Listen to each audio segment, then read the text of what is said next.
Is that a great moment to bring in Rita? It is. Hello, Rita. Hello. Thank you for that segue.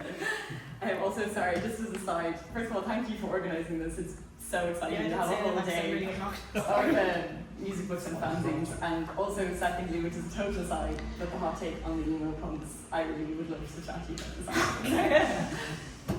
I don't think it's a hot take. I thought this was just an accepted fact. No, I don't have it before, but yeah, it makes a lot of sense to me. You run a zine fair, don't you? Yes. All right. Thanks very much.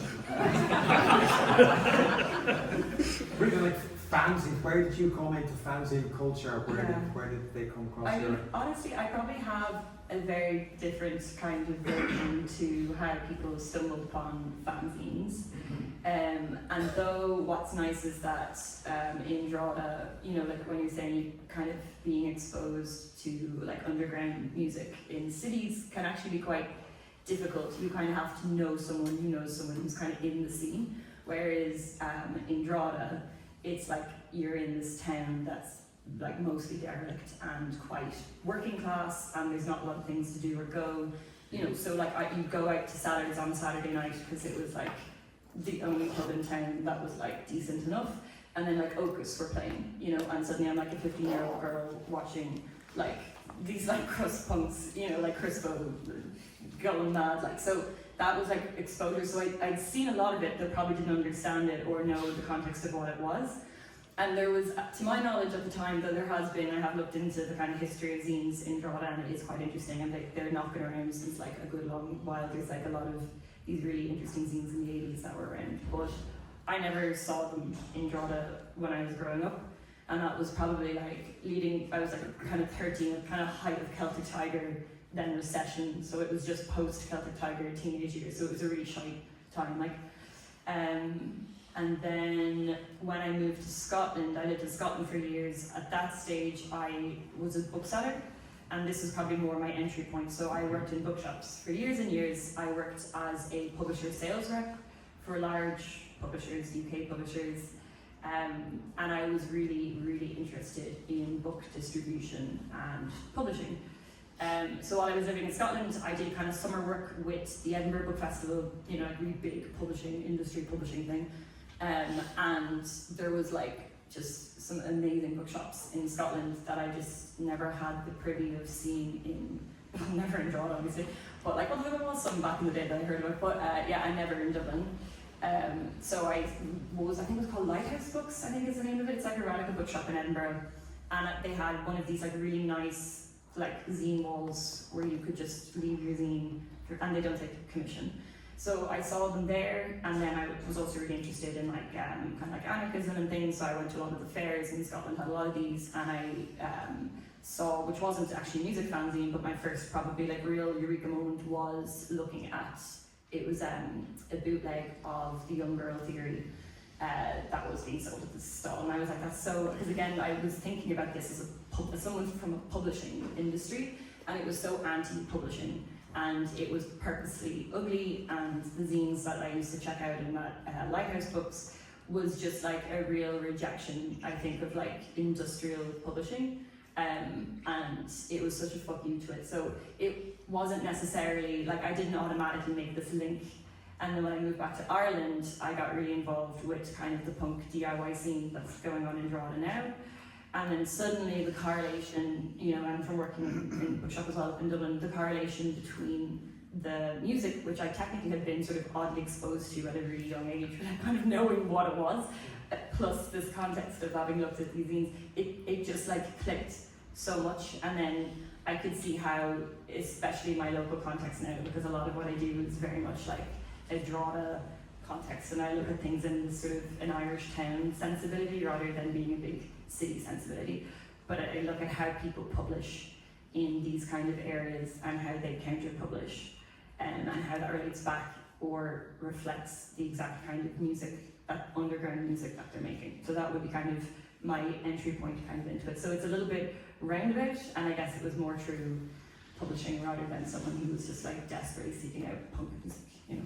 Yeah, and because you're an important curator of that world now to someone like me, because I can go to your fair and I'll see fanzines that some I've heard of, some I haven't, and I get exposed to it.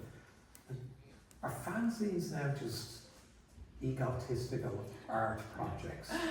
Oh my god, that's such a hot question. I would, I don't know. I think, so first of all, Drogheda Zine Fair, I'd like to think isn't curated. It does run on an open call.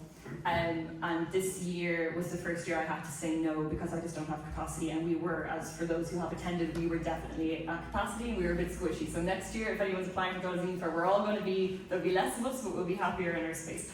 But so I did say no to people, so to an extent, and I did program events alongside it. So maybe that's kind of more the curatorial thing. But I've never, like, the where I've opened it for Drogheda, and usually my policy for taking in stalls at Drogheda Zine Fair is people from areas, usually outside cities, who do not have a lot of opportunity to show their fanzines, to socialise their interest, to take part in a scene, or if they do, it's in a really, really, really small way. So I would look at them first, and then work my way out to people who are like in cities or have seen fairs close by to them. So it was never based on kind of like a sensibility. And then my love of fanzines and being involved in the music scene, I think just kind of naturally was there anyway, and I do like always giving fanzines a chance, because we've discussed this a lot as well. It's kind of interesting in Ireland that they don't always fit very well in kind of art publishing, they don't fit in commercial publishing. And even in zine fairs, sometimes fanzines kind of slip through the cracks a bit. It's an interesting one. The fanzine's a slippery little fish. So yes, and the question about it being art projects, I mean, there's so much kind of zine publishing happening in Ireland right now. It's bananas. I think, from what I see, especially in Drogheda, and there is more zines being made in Drogheda now, which like delights me. It's still back to that ethos of like people who are part of this really small music scene, which encompasses like, you know, noise music to hardcore punk to like shoegaze or emo or whatever, and everyone goes to it because it's the one free to play space with a backline, you know, so we all have to listen to everything all the time. We don't get to choose like our subset, like you just get to listen to whatever the fuck someone's putting on that night. And a lot of the people who go, a lot of the young people who go, make zines that reflect that music scene and try to be part of it, and it allows them to participate in it, and it allows them to express countercultural values and their love of countercultural kind of music in this really weird way. A lot of the people who make the fanzines in Drogheda are not coming from like an art background.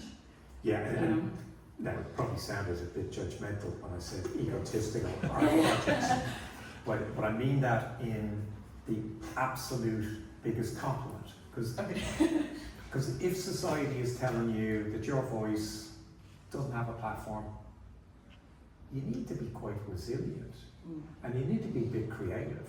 And to me, my dream is that everyone would have a fanzine. Yeah, totally. Everyone should self-publish. Yeah, I think there that's would be such no a thing. quality control. Yeah. Just do it, Yeah, no, because exactly. it's as valid as anything else. So I love what you're doing. So, what are you seeing? Who are the people? And I love that you're looking for people, decentralized people. Who are making the zines that you're seeing? And the other thing is, please, if you get a chance, go to the zine fair. Like, it might be a different, it might be as cool as Glasgow or Edinburgh, but there's a shop which in Dunleary would be selling vape. Now, some of them are lovely colours, so I don't want to dismiss vaping and other stuff under the counter. But in those shops, one of those shops in your town was a whole building of fanzines. You know, it was a corner shop, decorated with, and I thought, I've never ever seen that before, and it's so inspiring. So, who are making fanzines, and what are they saying, and what are they expressing? What are we not hearing if we're not paying attention to those fanzines? I mean, it's massive now, and like it goes. What I like about Drogheda Zine Fair, and also just that music scene in Drogheda, particularly, is that it is massively intergenerational. So at any given moment, there's like there could be a 40-year age gap between people. Like, you know, so it's like every generation, and each person is making their zine. In Drogheda, there wasn't loads of zines being made when I first did Drogheda Zine Fair, and my dream to do it was that it would not like give people permission, but it would just like when you get those eureka moments of like, oh my god, I could totally do that. And then I think I was probably talking about this before, but it was Ciarán Ryan was one of the first kind of fanzines that had landed in that bookshop I used to work in Dublin, and I had no sense of it being like a local thing. I imagined in my head who this person was. I actually saw like a dude in his like 40s. It was the vibe I got when I picked it up. And then I found out like it was just one of those things. And then I found out that it was like a teenager in literally like doing this in her bedroom out in Cullen, which is like a village, a very, very small village in Laogh. And I met her in Drogheda to pick up her zines one of the day, and she was really shy, and like it was so different to the way she came across. And I was like, oh, this is so nice. So her and then Brian Hegarty running Drag Acid, which was a little bit artier. There was the two people at that time in Drogheda that I had seen that were actively self-publishing in really interesting ways. So that was enough. I was like, right, there's two people, off I go. And then it slowly has built up. But I mean, there is still like a huge, obviously Dublin contingency and all the rest, but I try to, it's more about people who are really voiceless in kind of like cultural like places, you know, where there's really very little, and to be able to self-publish in a place like Drogheda and give yourself the permission or have the exposure to people who are self-publishing is like a really powerful thing for a young person to see. And another really good news Drogheda Zine, if it is a recommendation, is called Quasi Zine, which is run by Quasi Collective, who did this really fun thing called Quasi's Flaunt Fair, and they just are, they're kind of DJs, they also do a lot of noise music, and they made their first zine. They had one zine that they made themselves and sold at Drogheda Zine Fair, and it was really like, it was all collage, it was all cut and paste, it was clearly like they just were like figuring out as they went along, and it's like the most beautiful published object. Like I love it so much, and it's like really, they didn't anticipate, they published it on A4 and they shrink it down to 50 A5, so the writing's like almost impossible to read. There's like all these little mistakes in it that you're like, ah. And it's all about like the local music scene and electronic music and things like this.